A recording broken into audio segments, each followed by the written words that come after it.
And more importantly, in this economy, this investment is projected to create more than 5,000 jobs.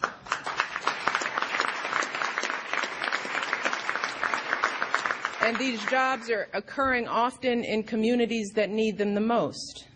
You know, across this state, right now, because of these efforts, new employees are learning new job skills. And I met many of them at the Fresh Grocer.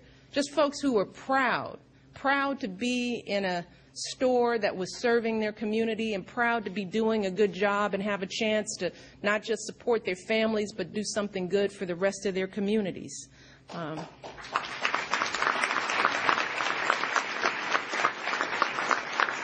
But these new stores are also bringing new economic development into these communities because they serve as anchors to attract other businesses to invest and creating even more new jobs. So one good deed leads to another. And we saw this example today, again, during our visit to the Fresh Grocer at Progress Plaza. As you all know, the last supermarket that was in that community closed more than 10 years ago, more than a decade ago. That was the last time that community had a grocery store. So this community went 10 years without a place for folks to buy good food. For 10 years, folks had to buy their groceries at places like convenience stores and, gas stations, where usually they don't have a whole lot of fresh food, if any, to choose from. So that means if a mom wanted to buy a head of lettuce to make a salad in this community or have some fresh fruit for their kids' lunch, that means she would have to get on a bus, navigate public transportation with big bags of groceries, probably more than one time a week, or worse yet, pay for a taxi cab ride to get to some other supermarket in another community just to feed her kids. So let's think about that. For 10 years, in one community, there were kids in that community who couldn't get the nutritious food that they needed during some of the most formative years of their lives. And think about the impact that that can have on a child's health, not just now, but in the future.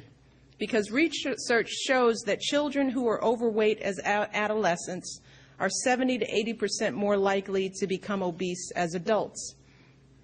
And what happened in the neighborhood that we visited today is happening somewhere in every state all across this country. Right now, there are 23.5 million Americans, including 6.5 million children, who live in what we call food deserts. These are places and communities that don't have a supermarket. This is true in the inner city and in rural communities. This is happening all across the country. But fortunately, right here in Philadelphia, you all had this wonderful grocer named Pat Burns, who had already opened successful stores in other neighborhoods. And he decided that he was interested in opening a grocery store in Progress Plaza.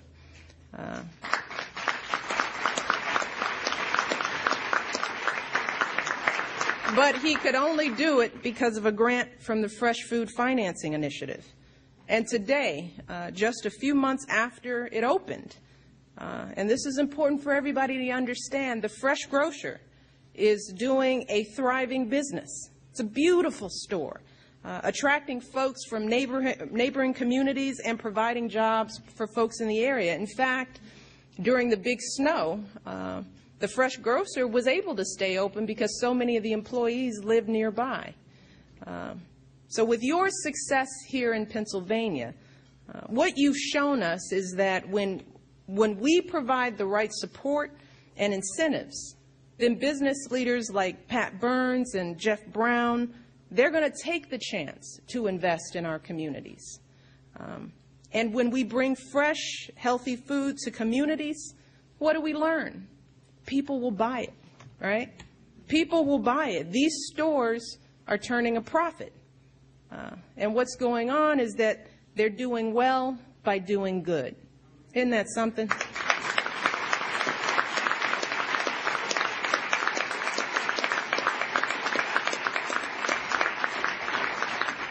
So it's because of this example that part of Let's Move, we created this healthy food financing initiative that's modeled on what's been going on here.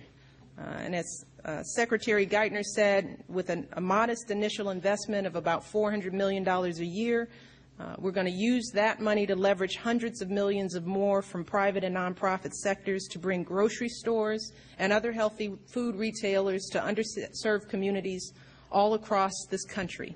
If you can do it here, we can do it around the country. And our goal is ambitious. It's to eliminate food deserts in America completely in 7 years.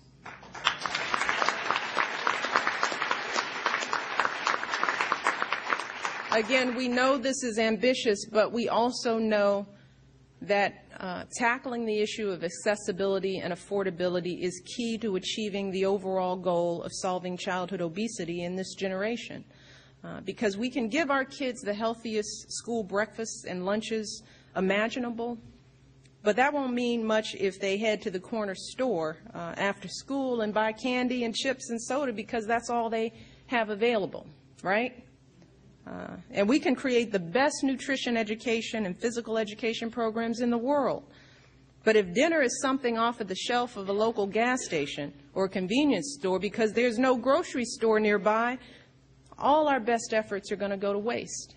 We're setting people up for failure if we don't fix this. So it's clear that we need a comprehensive, coordinated approach. But we also have to be clear that that doesn't mean that it requires a bunch of new laws and policies from Washington, D.C. I have spoken to many experts on this issue, and not a single one of them has said that the solution to this problem is to have government telling people what to do in their own lives. It's also not about spending huge sums of money, particularly during these times when so many communities are already stretched thin. Instead, it's about doing more with what we already have. And as you've shown us here in Philadelphia, it's about smart investments that leverage more investments and then have the potential to pay for themselves many times over in the long run.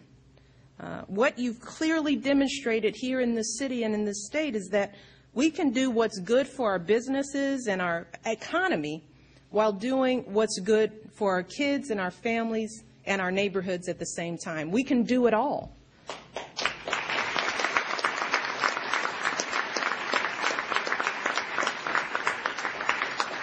And Jeff Brown put it best when he talked about his decision to put a grocery store in underserved communities. He said, we have more than the bottom, we have more than one bottom line here. You know, that's important. He said, we have more than one bottom line here. The community's success is important too. That's a wonderful spirit.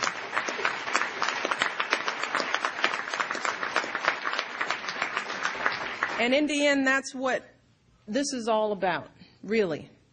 Not just the kind of food that we want our kids to eat, but it's also about the kind of communities that we want our kids to live in.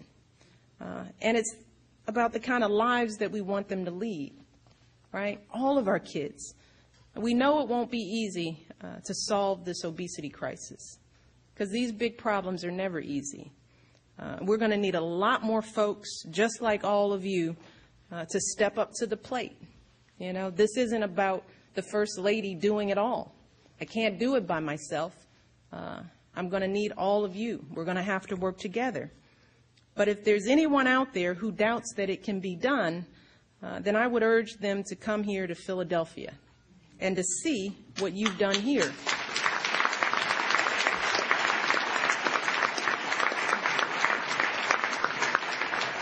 I would urge them to see the difference that we can make when government and businesses and community groups and ordinary folks come together to tackle a common problem. It's a powerful thing.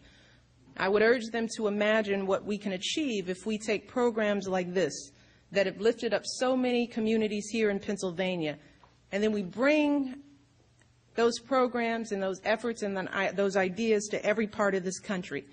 Just imagine how many jobs we can create. Now just imagine how many neighborhoods that we could revitalize. and how many lives could be transformed. You all are seeing that now. So let's move. That's really the point. If we know it can be done, let's move, let's get it done. Let's give our kids everything they need and everything they deserve to be the best that they can be. Thank you all. This has been a wonderful day. Thank you so much.